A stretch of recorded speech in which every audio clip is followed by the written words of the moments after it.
Hi, welcome to our movie review. Hi, I'm Rachel. And I'm Tracy. And today we're going to review the new superhero movie, Chronicle. What is that? All right, dude, we're going inside. Steve, wait up! Matt, look at this! Holy... Chronicle's a movie about three teenage boys, Andrew, Matt, and Steve, who find a mysterious object in the woods in a hole in the ground, and once they find this object, they get superpowers. They get telekinesis. And the movie's really about the relationship between the three boys.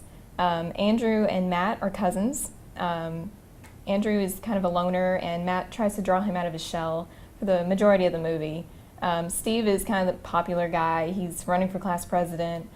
He's friends with Matt, and they all kind of become this group that they unite kind of around their newfound abilities.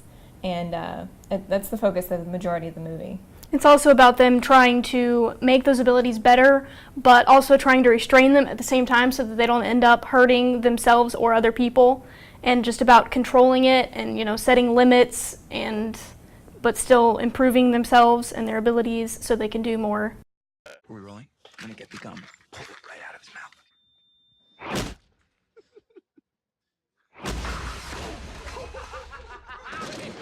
Wait, why are we running? I got this one. Sweet. She's just looking at it. This is my theory, though, is that it's like a muscle. Watch this. Dude! Holy crap! That's why I think we're getting stronger, you know? Even though this was a superhero movie and it definitely had some action to it, it was still very character-driven, and it was very realistic, and it focused on the development of those characters a lot instead of just focusing on their abilities. It was a lot about their personalities and their friendships between each other and other people and stuff like that. I'm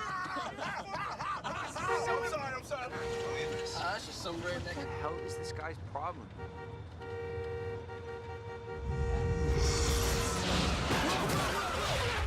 Stop! Are you crazy? Why did you do that? What the hell is wrong with... Was it an accident, Andrew? Andrew starts out as kind of a loner. He is abused, his father is a drunk, he just doesn't really have a very good home life, and so he just starts videotaping everything, and he wants to just kind of show his life and basically how much it sucks, and that's kind of where the video comes from in the movie. It's also kind of the motivation behind his character. He's different in that way from the other two characters, Andrew and Steve. They obviously have a much better home life.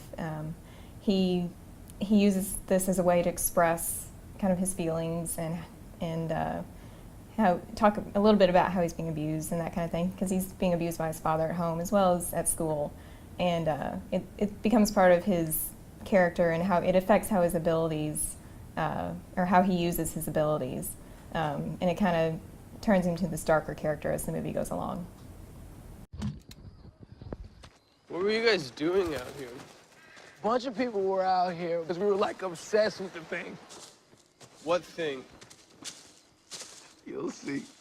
Down here! There we go. Garrity, what's up? I see you. Matt! Yeah, where did everybody go? They left. Come on, let's go. See that? Guys, what is that? See it? Is that the camera? Yeah, I got him. Found footage, which is kind of like a documentary. It's more home kind of instead of Hollywood professional looking, and it's very realistic in the way that they do it. They always have one of the kids is either not in the screen, or eventually they learn to use their powers to hold the camera, which kind of helps it bring it all together, because then you can see them all three at once and stuff like that. And then at the end things kind of get big, and they use the footage from a helicopter and cell phone videos and stuff like that, so it's all very realistic and it could really happen. Yeah, it's an interesting way to do a superhero type movie. I don't think it's been done like that before. I'm worried about Andrew. Listen to me. We can't screw around with this. It's too dangerous. Andrew, it's not a game. Andrew! Stop this right now!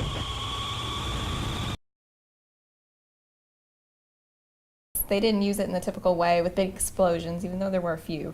It was more of a realistic take on superhero abilities, and the special effects kind of reflected that.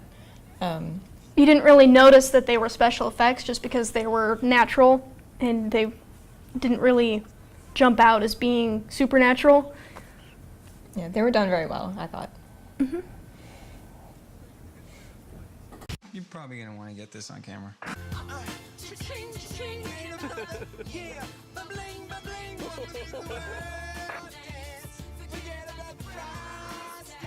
I don't want to do it. Dude, I don't want to do it. Okay, are you ready? Okay, Come on, do it. Give me a countdown. I will, I promise. Ah!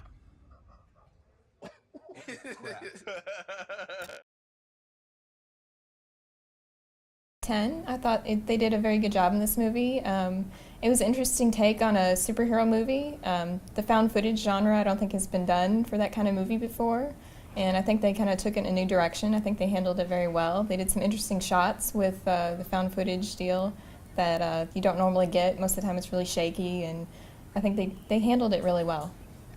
I'd probably give it more of a 4 or 5 because they never really explained what this alien object was or why they found this cave that had this alien object or why it gave them telekinesis or really just anything about that. It was just kind of confusing, and it left me wondering what exactly happened and why at the end. And also towards the end of the movie, when things started getting big and exploding and stuff like that, they started using cell phone camera footage and just other assorted sources of video because the characters themselves were doing other things and couldn't be holding the camera, and it just didn't really fit with the theme of the rest of the movie.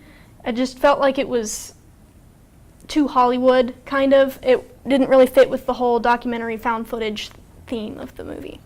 I don't know. I think it did. I mean, the whole purpose was to have all the footage be from a camera in the scene. So, I mean, if you're fighting somebody, you're not going to be, holding a camera. Yeah, but the crowd, for example, had cell phone cameras, and those were a little too clear of a video quality for it to be considered a cell phone camera. It just didn't feel right. I could agree with that, but I mean, would you really want to watch a cell phone quality video on a big screen in the movie theater? I mean, I don't know if I would. See you next time.